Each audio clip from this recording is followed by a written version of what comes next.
주의 지난밤 내 꿈에 490장 찬송하시다.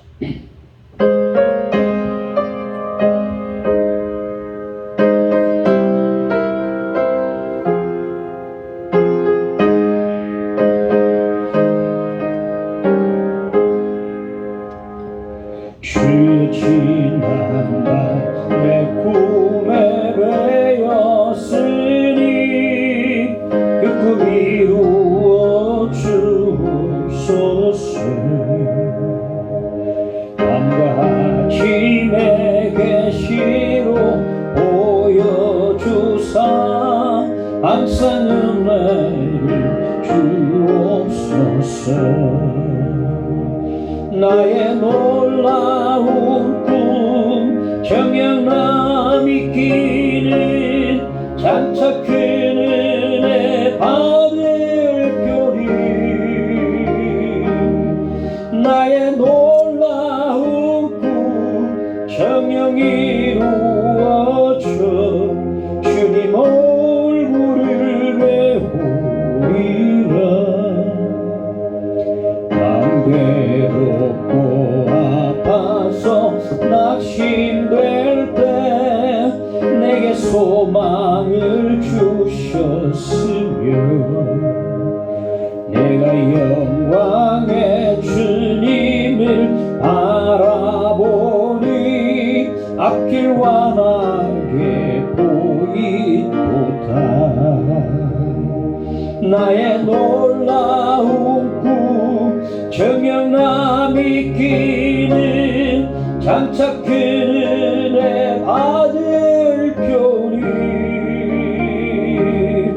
나의 놀라운 꿈 정녕 이루어져 주님 얼굴을 배우리라. 세상 풍조는 나날이 변하여도 나는 내 믿음 지키리니. 인생 살다가 죽음이 꿈 같으나 오직 내 꿈 참되리라. 나의 놀라운 꿈 정녕 믿기는 장차 큰 은혜 받을 표리.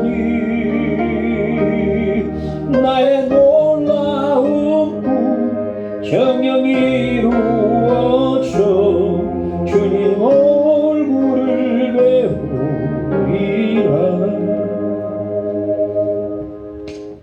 하나님 말씀 베드로전서 2장을 보겠습니다.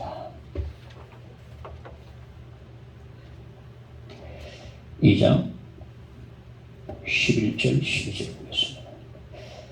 사랑하는 자들아, 거리민과 나그네 같은 너희를 권하노니 영혼을 거슬러 싸우는 육체의 정욕을 제어하라. 내가 이방인 중에서 행실을 선하게 가져 너희를 악행한다고 비방하는 자들로 하여금 내게 선한 일을 보고 오시는 날에 하나님께 영광을 돌리게 하려 함이라. 아멘. 주님 이곳에, 주님 이곳에 찬양합니다.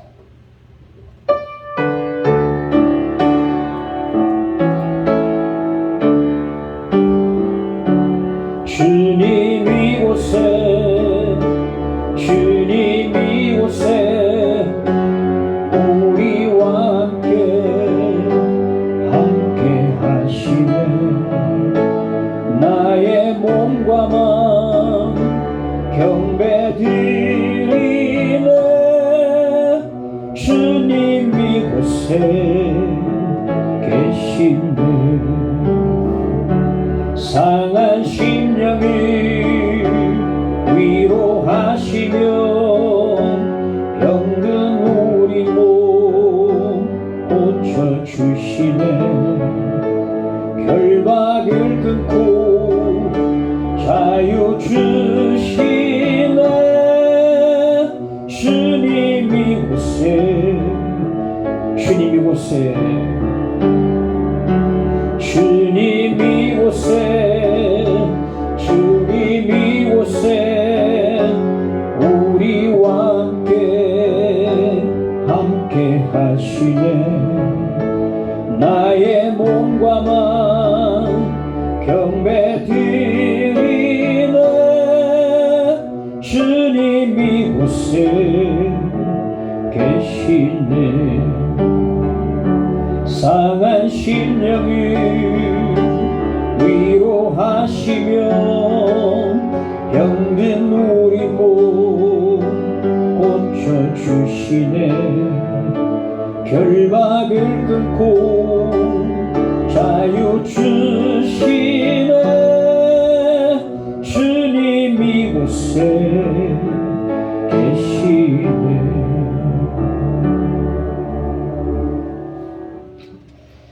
아주 오래전에 1805년에 미국의 한 신앙 집회에 많은 인디언들이 모여들었는데 그 중에는 주장들도 많이 있었습니다.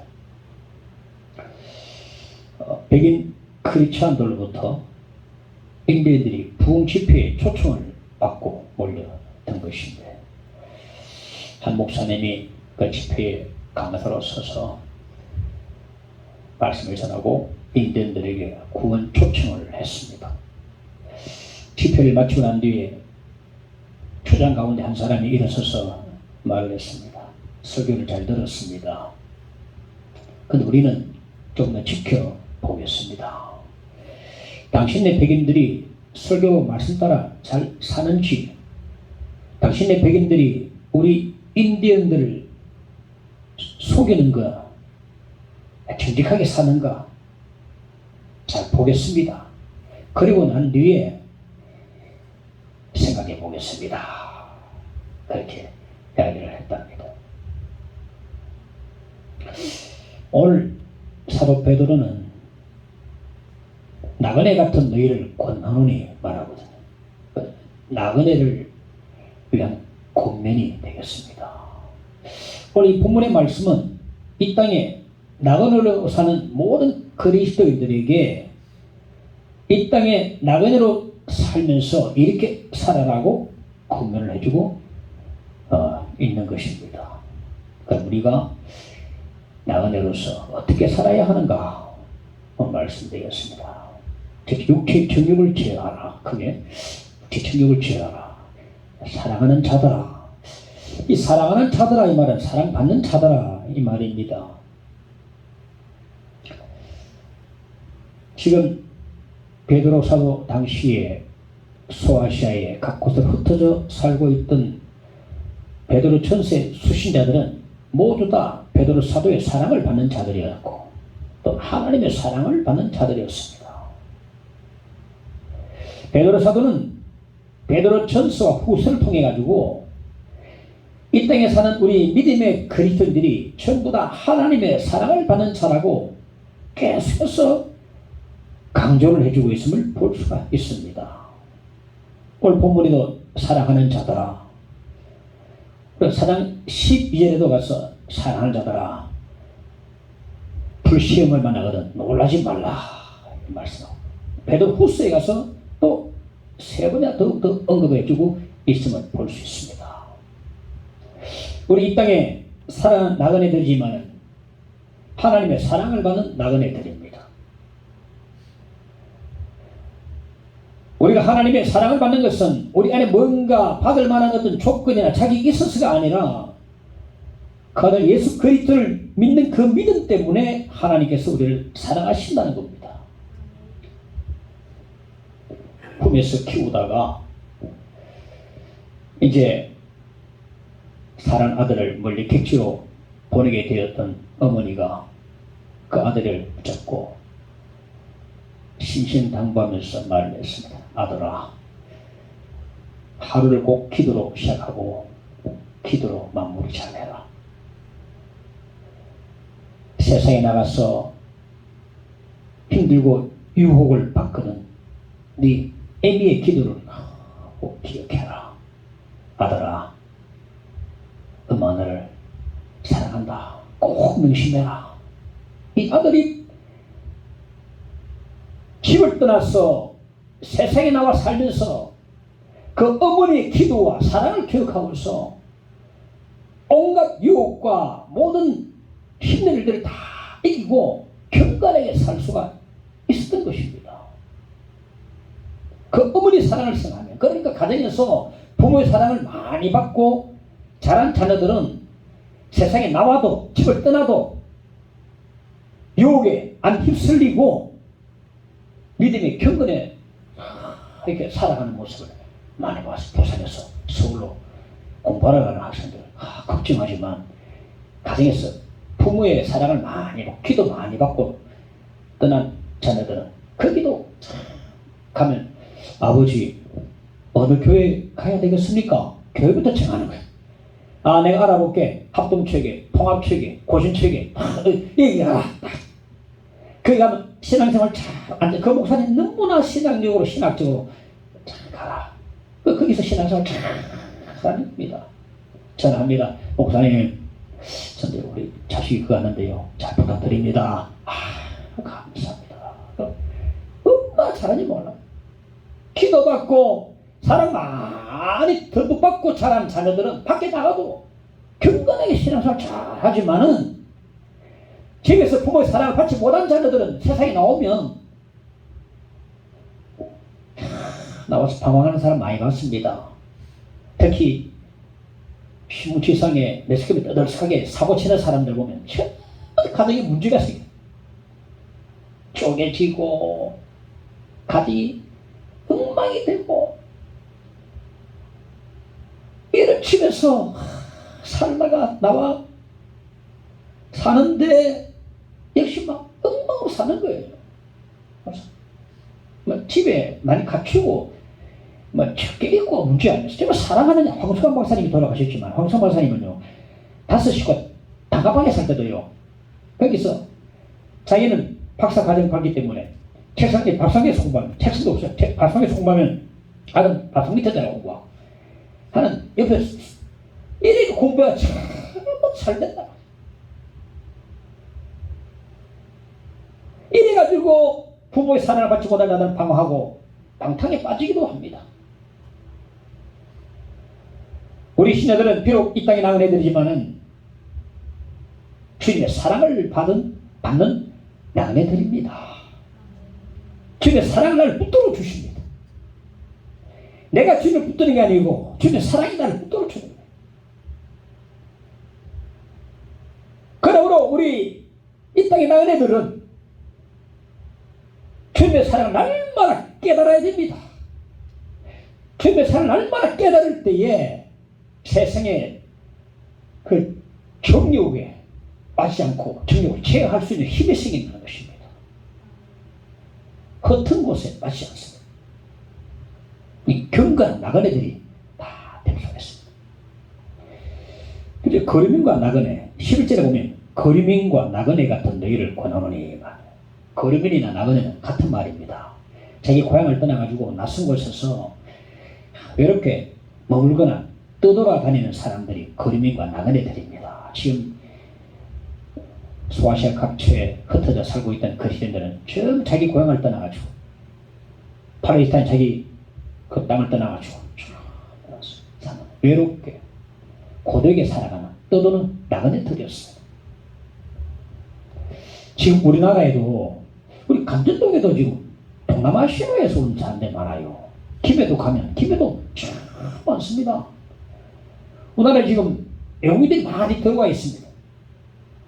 근데 이들은요 비자 기간 동안만 체류할 수가 있고 비자 기간이 끝나면 어김없이 떠나야 합니다.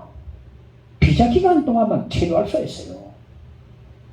비자 기간이 지났음에도 불구하고 계속해서 머물러 있으면 범죄자 취급받고 불법 체류자가 되어서 강제 추방을 당하고 말거든요.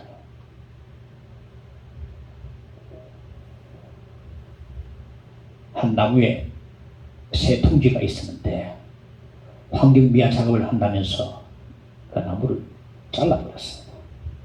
그래 밤이 되면 새 몇 마리가 잘려버린 나무 둥지에 뱅글뱅글 도는 겁니다. 둥지를 잃어버린 새가 밤이 되면 갈 곳이 없어서 뱅글뱅글 도는 것이. 이 땅에 많은 사람들이 둥지를 잃어버린 새 마냥 갈 곳이 없어서 방황하는 사람도 많이 있습니다. 그러나 우리 신자들은요, 우리가 가야 될 더 나은 본향이 우리 가운데 있다는 사실입니다. 빌립보서 3장 20절에 보면 그러나 우리의 시민권은 하늘에 있는지라 거기로부터 구원하는 자 곧 주 예수 그리스도를 기다리노니. 히브리서 11장 13절로 16절에 보면 이 사람들은 믿음의 사람들입니다. 다 믿음을 따라 죽었으며 땅에서는 외국인과 나그네임을 증언하였으니 그들이 이같이 말하는 것은 자기들이 본향 찾는 자임을 나타냅니다. 그들 이제는 더 나은 본향을 사모하니 곧 하늘에 있는 것이라. 지난주에는 장인어른의 천국 환송 예배를 드리고 왔습니다. 장인어른이 국가 유공자 돼가지고 다 마치고 대전 현충원에 납골당에 유골을 마지막으로 안치하고 이제 돌아왔습니다. 그분은 국가로부터 유공부장을 받고 경북도지사로부터 장안 어부의상을 받았어요. 사람 밀려 잘 키웠다고 경북에서 장안 어부의상을. 자신이 거치한 집보다 교회를 먼저 세운 분이에요. 교회를 먼저 세워야 된다. 내가 살 집보다 교회를 먼저 세웠어. 학교에서 나온 것처럼. 손수 자신의 그 재정과 손으로 전에 우리 교회 세조수 장모님처럼 세 번이나 교회를 증축했어. 지금 그 산 위에 그 좋은 아주 잘 지은 그 교회가 우리 자기들이 재정을 다 맞지. 그게 있어요. 지금 증명이 되어 있어요. 온 신앙이 한 길로만 걸어갔던 그분이었어요. 대통령이 근조기를 내보냈어요. 근조기 쭉 내도하면서 근조기를 대통령 경북도지사가 화환을 보내요. 구청장이 직접 찾아와서 문상을 냈습니다. 보훈처에서 와가지고 국가 무고 분양받은 분이니까 예식받아서 소사 읽으면서 나도 당신이 가는 길을 따라가겠습니다 하면서 얼마나 격식을 갖춰서 잘하는지. 장애인은 자신도 자신이 이 땅을 떠남으로 인해서 이만큼이나 크고 많은 상을 받을 줄은 꿈에도 몰랐을 겁니다. 오직 신앙이 한 길로만 꾸준히 달려왔을 뿐인데 말이죠. 한 길로만. 추수감사제를 하면 장인들은 그때는 말이죠, 돈으로 헌금합니다. 보리단말. 그러면 장모님은 세 말 하라, 내 말 하라 하면 5말. 장인들은 5말. 장모님 3말, 5말. 뭐 교회 하라 그러죠. 그래 장안 어버이상 맞죠. 사람 일리 가운데 두 사람이 목사고 두 사람이 장로고 한 딸은 또 이제 두 사람이고. 얼마 알려졌으면 그 동네 박정원처럼 믿겠다. 그 정도 영향력을 끼쳤던 어른이었어요. 신앙이 한 길로만 갔는데 그만큼 크고 많은 상을 받을 줄. 근데 그건 그림자에 불과합니다. 하나님 앞에서 그분이 그보다 더 나은 말할 수 없는 칭찬과 상과 영광이 아마 그분이 있을 겁니다. 할렐루야. 저도 그런 마음이 들었어. 그리고 장례식에 되면요, 저도 장례식을 몇 번 주례해봤고 집례해봤고 참전해봤지만 그만큼 많은 조국의 경우는 제가 처음 봤습니다. 사회하신 설계하신 목사님 이만큼 많은 조국의 온 이거 상을 처음 봤다는 거예요. 꽉 사는데 교회도 몇 개 오고 막 그래가지고요. 저도 느꼈습니다만 거기 참여했던 모든 사람들의 마음은 똑같았을 겁니다. 나도 박장로처럼 내가 신앙의 길을 걸어가야, 나도 이처럼 살아야 되겠다는 다짐 저도 했습니다. 이처럼 살아야 되겠다.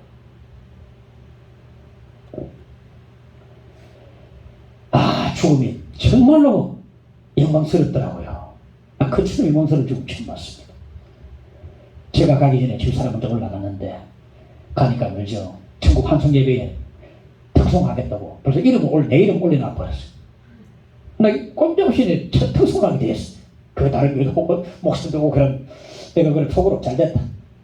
내가 사위로서 이 집에 내가 별로 보이기 없는데 보이겠다. 다 한번 그러는데 보이다 해놓고는 잘돼 해놓고 속으로 겉으로는 나 당신 혼자 해라. 나는 안 한다. 겉으로는 속으로는 보여주겠다. 보여주는 게 뭡니까? 뭐 찬양 그 중에 하나 보여줄 수 있으니까. 그래가지고 셋째 처남이 김목사 찬양 특송 조가 하겠나? 안 되면 한 번에 불러본 적이 없거든요. 자기들 앞에서 제가 집에서 아니 우리 교회 조가 부를 만한 사람 많아. 데려와야 되는데 내 앞에 불러봐라. 에헤이 지금 찬양조에서 유튜브에 지금 2주 만에 1,400을 찍은 사람인데 뭘 바로 그런 대신에 뭘 지금 앞에서 불러본단 말이고. 되겠나? 뭐 하는데 이거야 저거야 하늘을 밟은 길이 그거 눈 높아 되겠나? 내가 쫙 빼어 올려줄게. 내가 쫙 뽑아줄게. 이 되겠나? 아이고 집사람 제가 이제 두 사람이 특송했습니다. 목사님 사이고 또 목사님 기도하고 하늘이여 내가 천순 바라보고 가까이 왔으니 보는데 눈물이 막 나. 집사람 오빠들이 니 하지 마라. 명예사모 하지 마라. 운다. 울면 못한다 하지 마라. 끝까지 했어.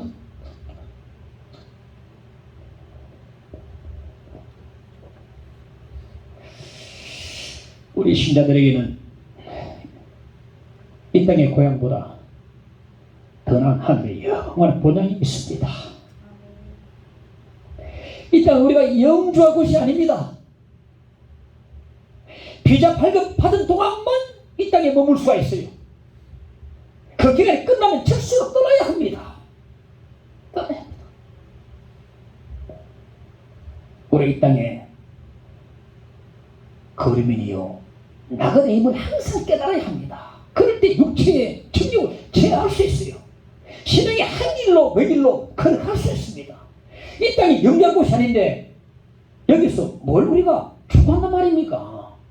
나그네인데 이 땅이 영리한 곳이 아닌데 뭐 이렇게 영원히 살 것처럼 계획하고 딴단 말이에요. 우리 순간순간 계획을 해야 되겠지만은 영원히 살 것처럼 착각하고 있는 사람들이 많이 있습니다. 뭘 추구한단 말입니까?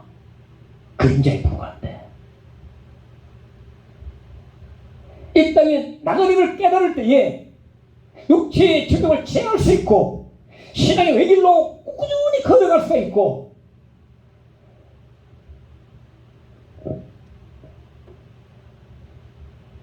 최후 승리를 얻고 주님 앞에서 많고 큰 상을 받을 수가 있는 것입니다.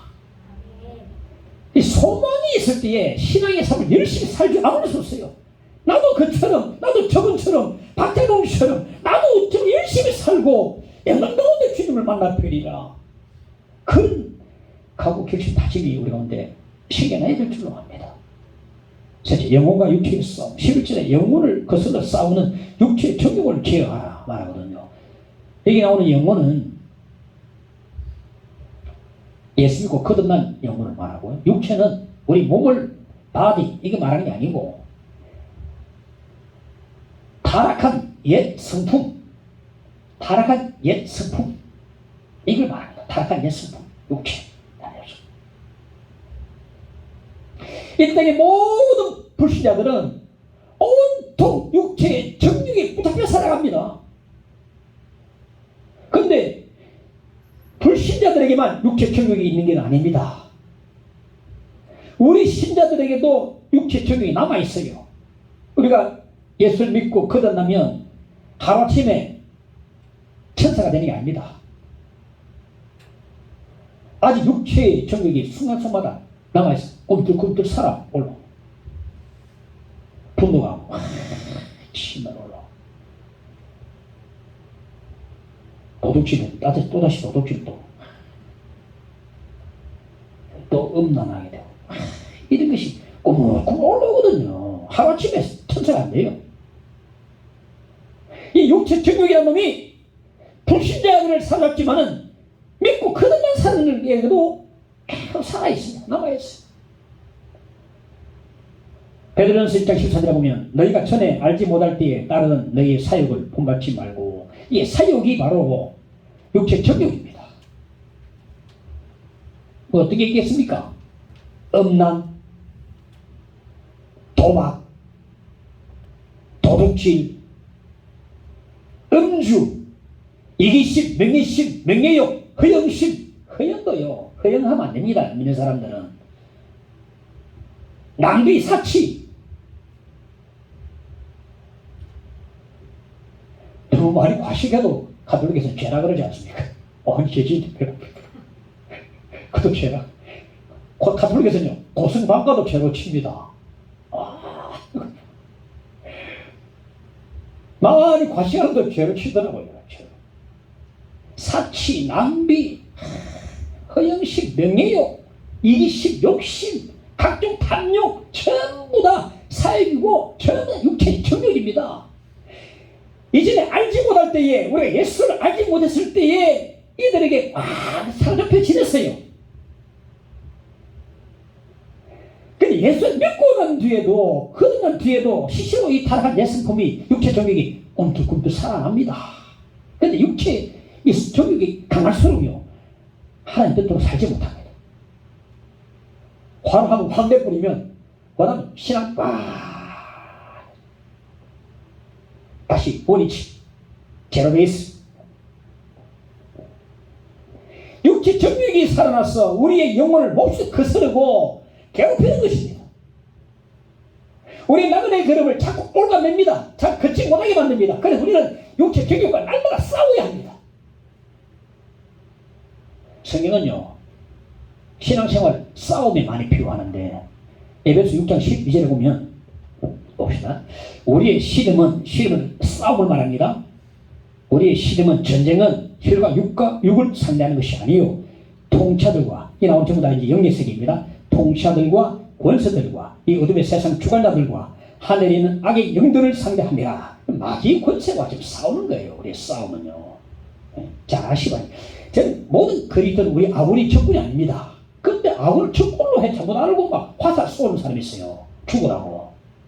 아니, PR을 구분 못한 사람이 있어요. PR을. 죽으라고, 문수도 따로 있는데 죽으라고 그리스도를 형제를 갖다 죽이는 사람이 있어요. PR을 잘 구분해야 됩니다. 우리의 시름은 혈과 육을 상대하는 것이 아닙니다. 악의 영들을 상대하는 전쟁입니다. 갈라디아서 5장 17절에는요, 성령과 육체의 싸움이라 합니다. 육체의 소욕은 성령을 거스르고 성령은 육체를 거스르나니 이 둘은 서로 대적함으로 내가 원하는 것을 하지 못하게 함이니라. 오늘 본문에는 뭐랍니까? 영혼과 육체의 싸움이다. 이 신앙의 생활은요, 영혼과 육체의 싸움입니다. 영혼과 육체의 싸움은 끝없이 계속됩니다. 한번 싸워서 이기면 영원히 싸우지 않아도 되는 것이 아니라 끊임없이 싸워서 이겨야 합니다. 우리는요, 내 주변의 사람들과 싸울 게 아니라 시도 때도 없이 내 속에서 불같이 일어나는 육체 정욕과 싸워야 되는 거예요. 적을 몰라요, 적을.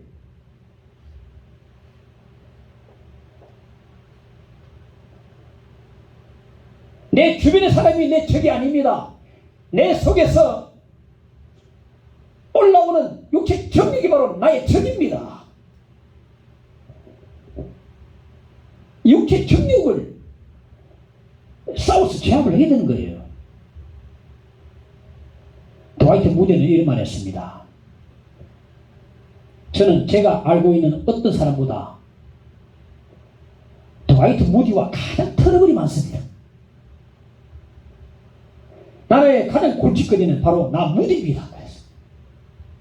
나는 이 말에 100% 동감합니다. 이 자신이 가장 골칫거리가 아닙니까? 내가 막는 거예요. 내 자신이. 내가 나를 이기지 못합니다. 여러분. 이길 수 있겠습니까? 못합니다. 자기 자신이 신앙생활에 있어서 가장 골칫덩어리라는 것입니다. 그 무엇도 아니고 자기 자신이 가장 회방자라는 것입니다. 신앙생활 하는 데 있어서 가장 골칫덩어리는 어떤 사람도 아니고 환경도 아니고 바로 자기 자신이라는 것입니다. 심각한 골칫덩어리가 바로 자기 자신이에요. 내가 나를 이길 수 없어요. 그래서 이것 때문에 신앙생활을 제대로 하지 못하는 것입니다.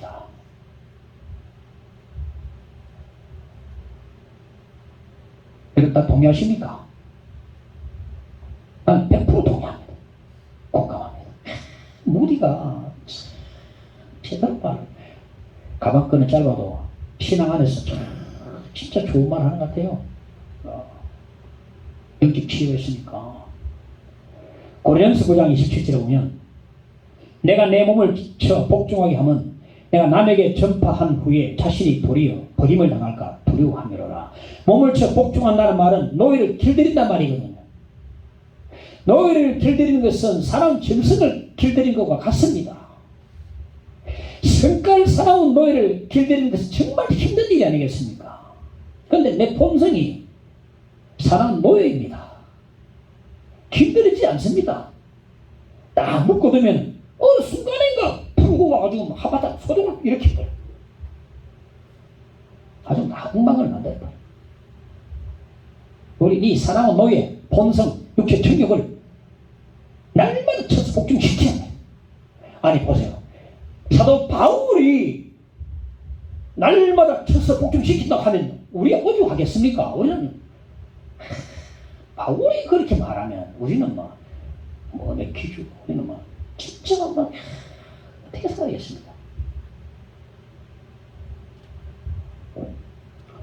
한때 대도로 유명했던 사람이 잡혀가지고 감옥에 갔다가 감옥 안에서 예수를 만나가지고 나와서 신앙 간증집회를 많이 다녔어요. 그러다가 일본에 건너가더니 일본에서 도둑질을 해가지고 거기서 붙잡혀가지고 본국으로 소환이 됐어. 사나운 노예 이 본성을요 길들이지 않습니다. 여러분. 가만히 있으면 말이죠. 물을 가만히 두면 아주 깨끗해 보이지만 한번 흔들면 침전된 것이 확 올라오듯이 가만히 있으면 나중에 또 막 올라오게 나는 엉망 만들었다. 휘쳤어요.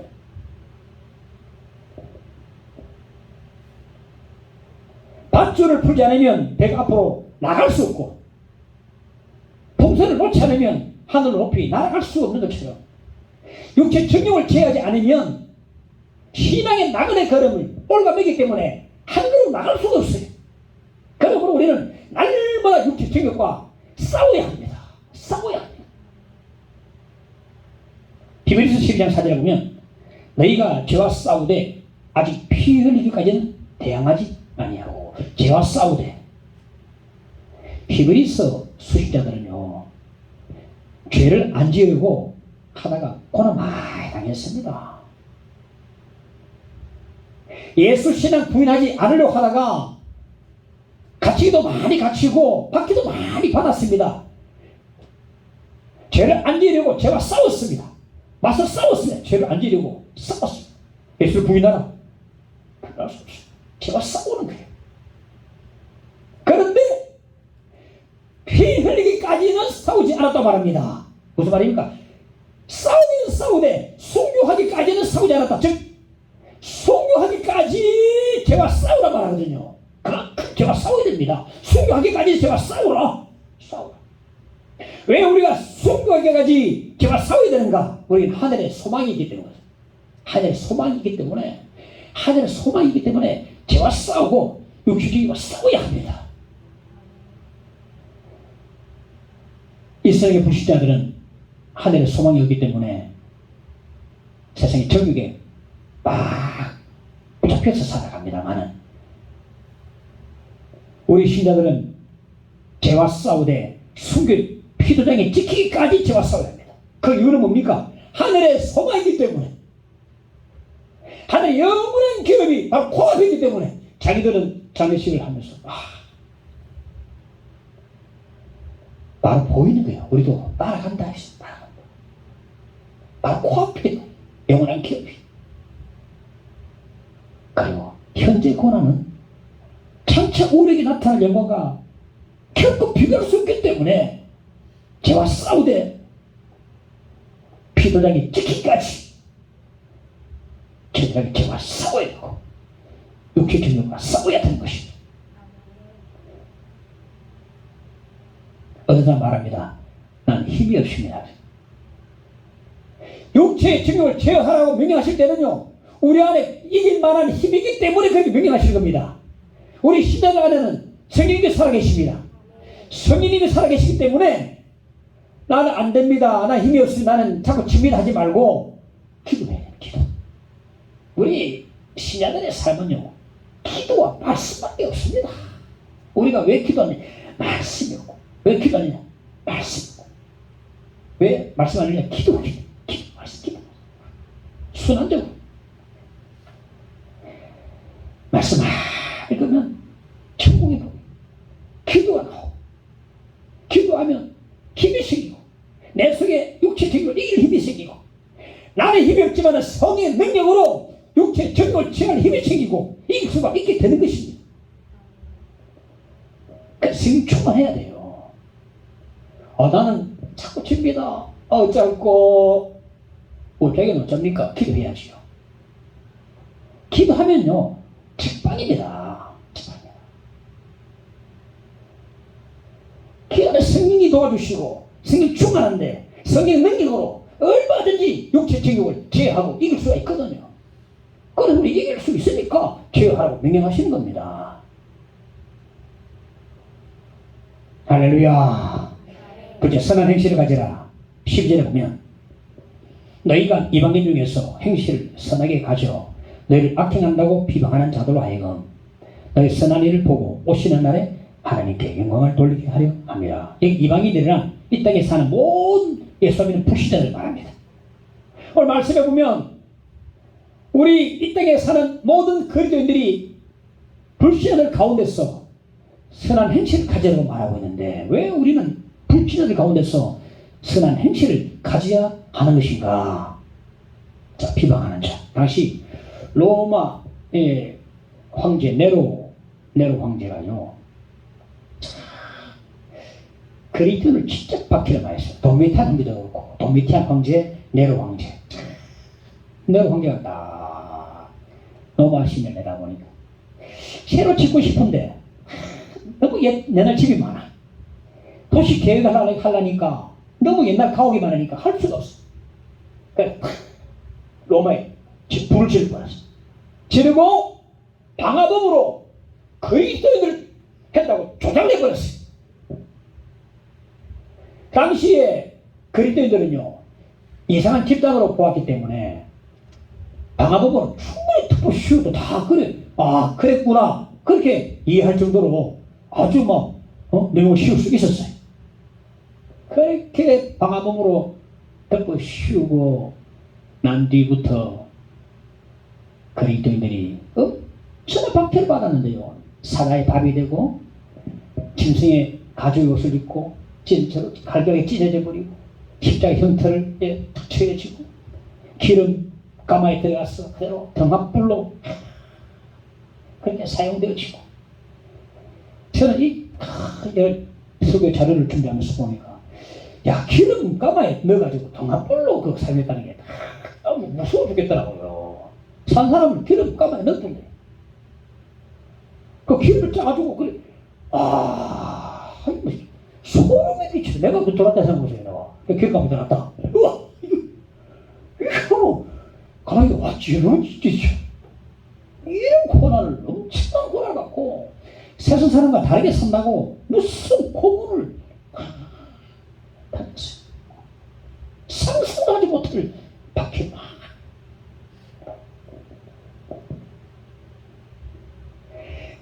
오늘 말씀이 어떻습니까? 이런 비방과 무슨 박해를 받았는데 이런 박해의 대응책으로 뭐랍니까? 선한 행실을 가져라. 이 말이 됩니까? 이런 무슨 박해를 받는데 선한 행실을 가져라 말하고 대응책이 별게 없습니다. 선한 행실이 대응책입니다.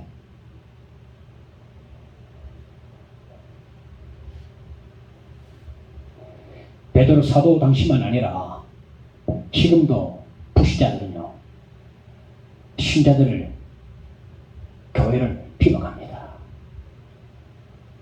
신자들이 바로 살면 바로 산다고 비방하고, 바로 못 산다고 또 비방하고, 이래 살아도 비방하고, 저래 살아도 비방합니다. 잘해도 비방, 못해도 비방. 그래도 받습니다. 잘하면 아이고 잘났나, 못하면 아이고 꼴값. 잘해도 비방이고 못해도 비방을 받는 사람이 바로 우리입니다. 베드로 사도 당시에 딱 보니까 교회 안에서 형제여 자매여 하면서 이런 사람들이 결혼하거든요. 세상 산다 보니까 형제 자매하고 결혼하면서 근친상간의 죄를 범했다고 그렇게 비방을 했어요. 성찬식을 하면서 살을 먹고 피를 마시려 하니까 식종이들이다, 식종들이라고 비방했어요. 예수를 믿을 때 집을 떠나고 가족을 떠나라니까 가족 파괴금이라고 비방했어요. 내로 황제 숭배를 거절하니까 국가 반역죄라 죄인들이라고 비방했어요. 세상을 사랑치 말라니까 반사회적 집단이라고 비방했습니다. 그런데 이 모든 것이 전부 다 그들의 오해에서 비롯된 비방이거든요. 자 보세요. 그럼에도 불구하고 우린 불신자들에게 우리 신자들을 공격할 무기를 조성한다면 뭡니까? 욕먹을 짓 하지 말고 비방받을 짓 해서는 안 된다 이 말이거든요. 그들에게 무기를, 그의 입에 무기를 물려주는 것 같습니다. 그 무기 가지고 또 비방합니다. 봐라 욕먹을 짓 했다, 비방받을 짓 했다, 비방받을 짓 하고 욕먹을 짓 하고 했기 때문에 공격용 무기를 줘가지고 그거 가지고 막 날카롭게 고객을 막 퍼붓는 거예요. 우리 그 공격을 받고 또 넘어지고 제대로 욕먹을 일, 비방받는 일을 해서 안 됩니다. 저는 이게 저는 개인 생각인데요,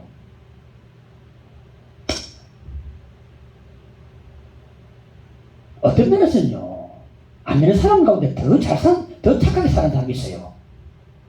제가 경유소에서 버스를 기다리면 그런 생각입니다. 내가 기다릴 때만 늦게 오네 이러지만 사실은 저는 빨리 왔는데 한 번 늦게 오는 게 기억이 되거든요. 아마 그런 이유일 겁니다.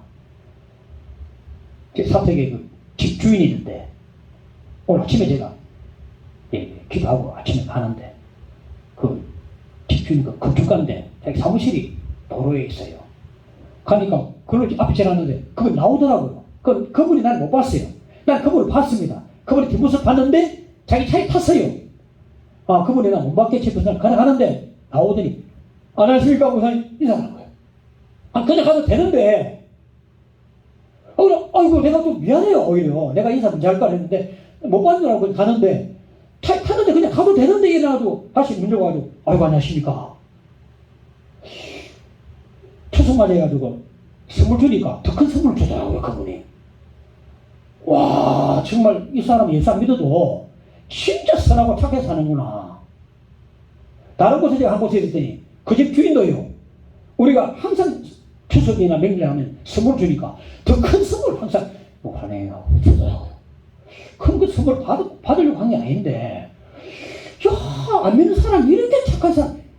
저는 어떤 면에서는요, 어떤 모임이 있을 때 믿는 사람 안 만나기를 바랄 때가 있습니다. 독한 사람이 있어요. 믿는 사람 가운데서 독한 사람, 아주 지금 믿는 사람이 그 사람이 남을 고소해 보이고 자기 덕쳐먹고 거짓말하고 이런 사람, 욕설하고 이런 사람. 근데 장모님 제가 전에 화가 만나는데 나 그런 줄 몰랐어요. 나 그때 화가 많이 났지만 꼭 참았습니다. 참은 게 자랑이냐 모르겠는데 필사같이 하는데 담배를 다 장모님 담배를 집어넣으십시오 해야 되는데 뭐지 갑자기 당하니까 뭐지 싶은 거예요 이게. 근데 일하는 아줌마한테 술안마다 꼬랑주 가라. 꼬랑주를 어디 나오긴 나왔지만 기분 너무너무 안 좋아서 들고 있어요. 참 나쁜 사람이에요. 근데 기분 너무너무 아팠어. 그럼 내가 우리 장모가 아니니까 한마디 해줄 때는 내가 꼴보기 싫어 죽겠어요. 믿는 사람. 물론 많은 믿는 사람들이 차 기다릴 때 빨리 오는 것처럼 다 뭐 좋은 사람 많아요. 간혹 한 사람이 그걸 되면요, 믿는 사람 전부 그런 것처럼 느껴지게 돼. 안 믿는 사람보다 착한 사람 많은데 믿는 사람들이 왜 그렇게 사네? 욕먹을 짓을 하고 비방받은 짓을 하고 무기를 불신자들에게 물려주는 거예요. 그러니까 막 신나게 비방하고 옛날 청문회 보니까 어떤 사람 생명책 꺼내가 또 앞에 놓고 또 비방받고 말이죠. 하나님께 맹세하지 말았는데 맹세하고 해가지고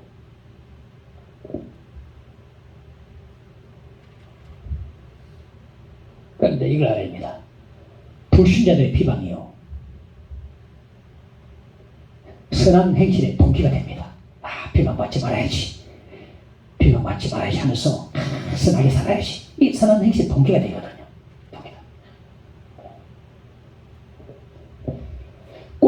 꽁을 사용할 때 큰 모자를 머리에 씌워놓고 사용한답니다. 그러면은 철망을 안 덮어씌워놔도 날아가지 못한답니다. 왜냐하면 꽁은 하늘을 쳐다보아야 날아가는 습성이 있는데 큰 모자를 씌워놓기 때문에 하늘을 쳐다보지 못하기 때문에 날아가지 못한다는 거예요. 그래서 땅만 내려다보다가 모기를 좀 먹다가 이제 맛있는 꽁고기가 딱 돼 가는 요리감이 돼 가는 것이. 모자를 쓴 꽁처럼 꽁 같은 사람 많이 있습니다. 땅의 삶이 전부 땅만 내려다보는 사람들, 하늘에 소망이 없어. 하늘을 쳐다보지 못합니다. 그러니까 우리 신자들은 하늘에 산 소망이 있는 자들입니다. 그러므로 어떻게 살아야 합니까? 로마서 12장 14절 17절 21절 보면, 자 14절에 너희를 박해하는 자를 축복하라. 축복하고 저주하지 말라. 그 17절에 아무에게도 악을 악으로 갚지 말고 모든 사람 앞에서 선한 일을 도모하라. 11절에 악에게 지지 말고 선으로 악을 이겨라. 할렐루야. 이게 바로 우리가 이 땅에 살아가는, 왜 이렇게 사야 됩니까? 하늘에 산 소망이기 때문에. 우리가 누군가로부터 비방을 당하면, 더더구나 억울하게 비방을 당하면 우리도 강력하게 대응을 해야 됩니다. 참지 말고 대응해야 돼요. 대응해야 되는데 사랑과 선한 행실로 대응을 해야 됩니다. 확 대응을 해야 돼요. 예, 악에게 지지 말고 선으로 악을 이기도 선한 행실로. 사랑. 우리 기독교인들은요, 절대 총칼 들면 안 됩니다. 이거는 전쟁하지 말라는 게 아니고 다른 사람과 그렇게 싸워서는 안 된다는 말이죠. 이게 바로 이기는 길입니다. 불신자들이 우리 신자들을 공격하는 무기는 비방과 박해고, 우리 신자들이 불신자들을 공격하는 무기는 선한 행실입니다. 선한 행실로 무차별 공격을 해버립니다. 부셔버려요. 악의 지지고 선으로 악을 이겨버려야 됩니다. 삿대질하고 보복하고 절대 하나님 원하는 겁니다. 하나님 보고 다시 보십시오. 다시 시므이가 다시 쫓겨날 때, 압살롬 아들을 쫓겨날 때 시므이가 가거라 표빈자여 돌 던지고 막 문지막. 그러네 아비새라는 자는 왕이시오, 하나님의 기름 부음 받은 자를, 저주한 자를 내가 가서 처단하기 위해서냐니까 놔둬라. 하나님이 그걸 시키는 거다. 나 하나님 뜻이 계시면 어떻게 하겠지. 다윗이 자기 손으로 처단하지 않습니다. 사울을 몇 번 죽일 수 있었지만 기름 부은 자를 갖다가 절대 손대지 않는 다윗을 봅니다. 원수하면 하나님이 가만다는 것입니다. 선한 행실로 사람은 무차별적으로 공격을, 그게 바로 우리의 무기예요. 무기. 그렇게 함으로 오늘 본문 12절에 보니까 비방하는 자들로 하여금 너희 선한 행위를 보고 오시는 날에 하나님께 영광을 돌리게 하는, 그렇게 함으로 우리 비방하는 자들이 우리 선한 일을 보고 하나님 영광을 돌린다 이 말이에요. 오늘입니다.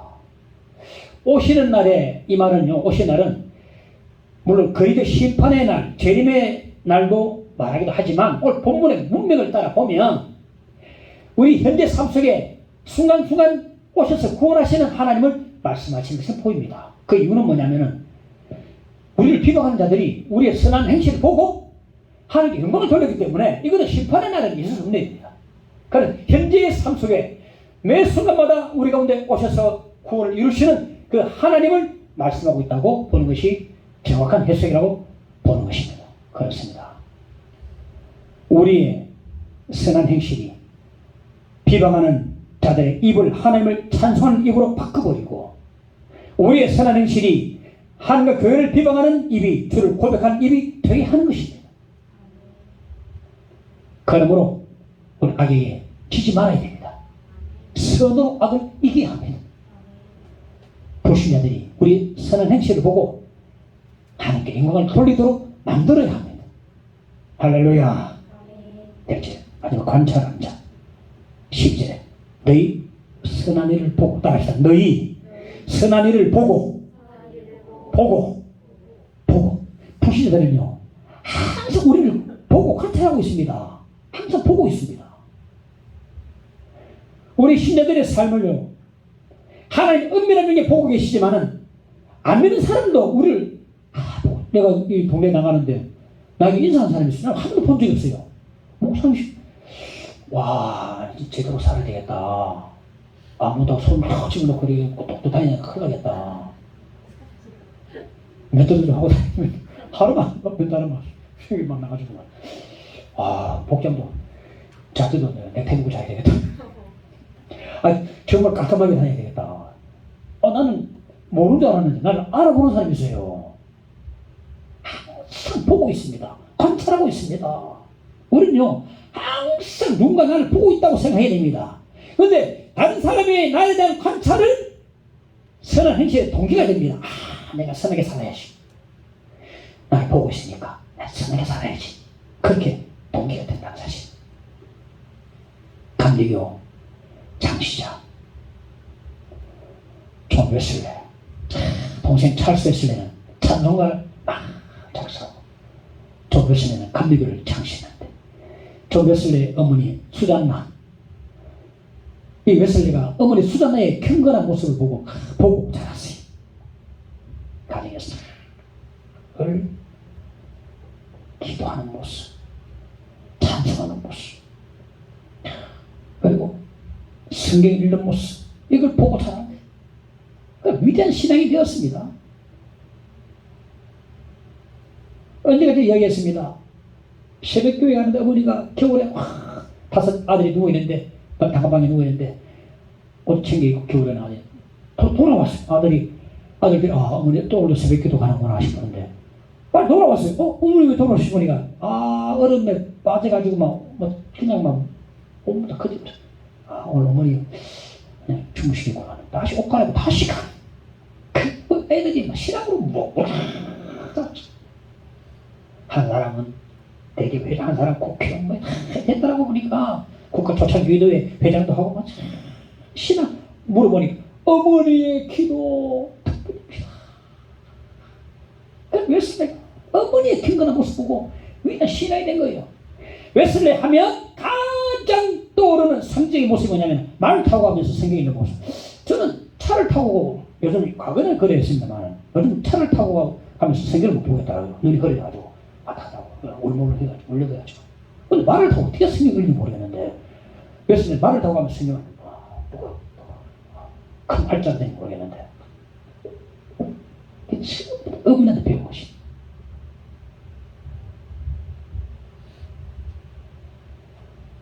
우리 가족들이 우리가 신앙생활 어떻게 하는지 다 보고 있다네. 안 본 줄 다 보고 있습니다.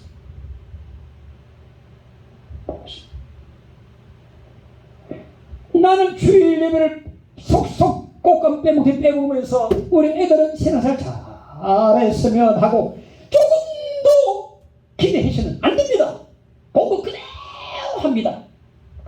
아니 또 닮았네 합니다. 아, 목사님 어떻게 안 됐습니까? 우리 아들이 집사님이 제대로 신앙생 안 하네요. 그대로 본 게 그건데, 전도할 때도요. 전도할 때도 저 오전만 딱 나오는 사람이 누굴 끌고 가면요, 전도 받은 사람도 저 오전만 딱 나오고 안 나옵니다. 근데 전도한 사람이 수요일도 나오고 새벽도 나오고 막 이러면 그래 해야 되는 거고 따라 나오는 거예요. 아, 그 사람 신앙이 툭툭 묵묵하게 되는 것입니다. 보고 있습니다. 가족들이 보고 있고 있어. 직장에서 마찬가지. 직장에서 다른 사람이 우리의 속을 볼 수 없어도 겉으로 드러난 행실을 보고 속을 판단합니다. 아, 가짜다. 가짜구나. 지금 교회에 있는 가짜구나. 이 사람 많습니다. 저도 많이 들어봤습니다. 아니 외상 가져가지고 돈 안 갚는 사람, 그 사람이 예수 믿는 사람이, 그러니까 사장이 말하는 에야 지가 잘 믿어라. 그러고 전도한다고 교회 이야기하고 외상이 쫙 깔리는데 안 갚으면서 교회 속으로 아이고 꼴값도 진짜 잘 믿어요. 생활이 개떼기면서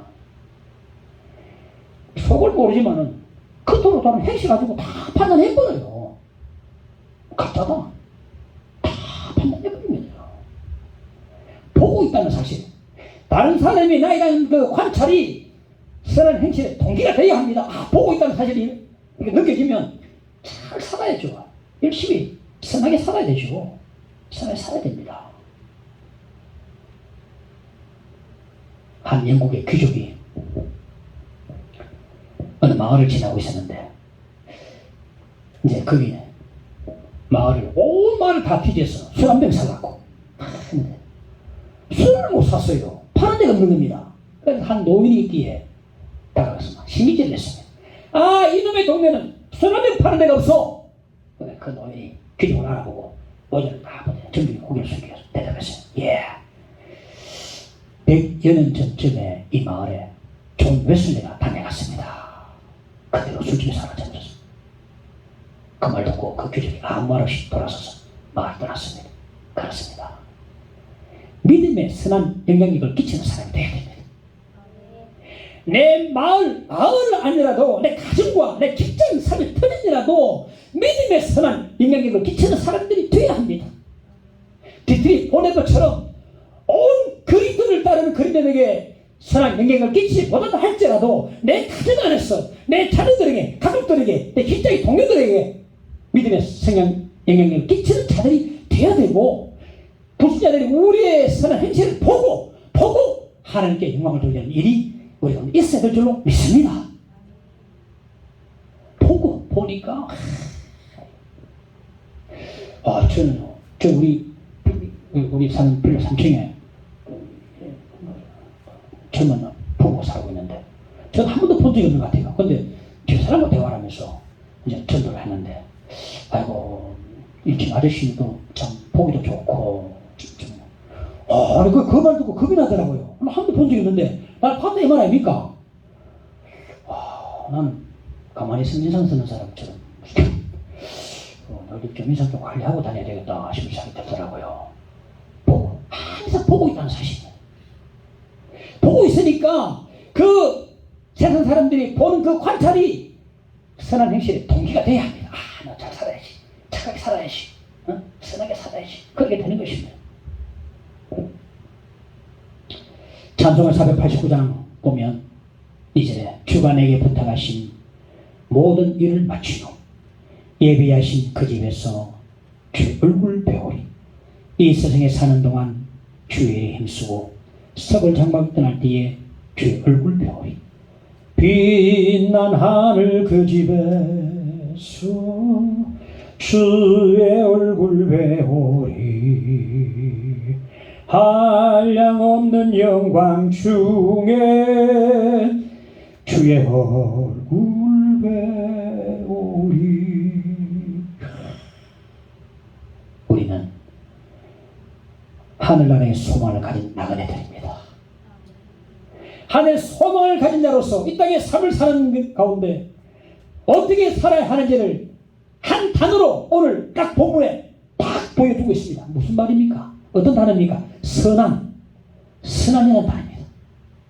하늘의 소망을 가진 자는 이 땅에 살 때 선하게 살아야 하고, 거꾸로 말해서 우리가 왜 이 땅에서 선하게 살아야 하냐면 하늘의 소망이기 때문에 선하게 살아야 되는 것입니다. 선한. 이것이 바로 이 땅에 살아야 되는 모든 그리스도인들이 어떻게 살아야 되는지 보여주는 한 단어가 선하게 살아야 됩니다. 왜? 소망이기 때문에. 소망이 없으면 나도 막 멋지게 살고 막 물란하게 살고 그래 하죠. 소망이 있으니까 선하게 살아야 돼. 선하게. 할렐루야. 할렐루야. 선한 나그네가 됩시다. 우리는 하나님 나라에 소망을 가진 나그네들입니다. 그러므로 육체 정욕을 제어해야 합니다. 그러나 선한 행실을 가져야 합니다. 우리가 이 땅에서 선하게 사는 것은 하나님의 소망이 있기 때문에 그렇습니다. 하나님께서 우리가 앞에 설 때에 우리 모든 선한 행실을 보상해 주실 것입니다. 고린도후서 5장 10절에 보면 우리가 다 반드시 그리스도의 심판 앞에 나타나게 되어 각각 선악간에 그 몸으로 행한 것을 따라 받으려 하며 선악간에 우리가 상을 받게 되겠습니다. 선한 행실은 다 상급으로 연결되는 것을 아시길 바랍니다. 모두 이 땅에 살아갈 동안에 선한 나그네들이 되시기를 간절히 축원합니다. 저 요단강 건너편에 찬란하게 변한 집 489장 찬송을 하겠습니다.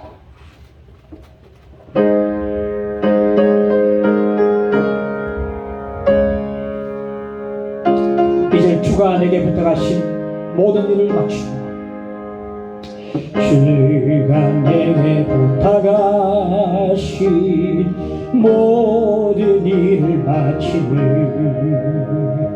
예비하신 그 집에서 주의 얼굴 배우리 빛난 하늘 그 집에서 주의 얼굴 배우리 한량없는 영광 중에 주의 얼굴 성도들이 함께 모여 성도들이 함께 모여 할렐루야 부를 때 나도 기쁜 마음으로 바라봐요 부르리 빛난 하늘 그 집에서 주의 얼굴 배우리 한량없는 영광 중에 주의 얼굴 이 세상에 사는 동안 이 세상에 사는 동안 주의 일에 힘쓰고 성을 장막 떠날 때에 주의 얼굴 배우리 빛난 하늘 그 집에서 주의 얼굴 배우리 한량없는 영광 중에 주의 얼굴 배우리. 오늘 말씀 기억하고 선한 나그네가 되기를 원합니다. 함께 기도하십시다. 주여 기도합니다. 하늘의 소망을 가진 나그네로서 육체의 적용을 취하고 이 땅에 살면서 선 행실을 가진 자들이 되도록 인도해 주시기를 간절히 원합니다. 하나님이여 기도합니다. 선한 나그네들 다 되도록 축복하여 주시옵소서. 소망을 가지고 주님 바라봅니다. 주여 그래서 날마다 육체와 내 적용을 이기고 제하고 나가기를 원합니다. 나그네들을 깨닫기를 원합니다. 주여 함께 없어서 주님의 사랑을 받는 자임을 기억하기 원합니다. 그래서 모두 육체의 적용을 제하고 주님을 바라보기를 간절히 소원합니다. 주님의 걸음 걸어가는 걸음인 주여 힘있게 하여 주시고 더욱더 그의 표들에게 쏟아나가는 걸음 되도록 주께서 함께 해주시기를 간절히 원하옵나이다. 우리 사람 모든 교우들에게 함께 하시고 은혜를 내려주시고 함께 도와주옵소서. 주여 인도해 주옵소서. 하나님을 믿습니다.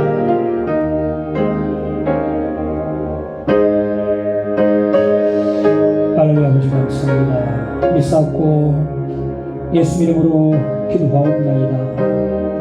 아멘.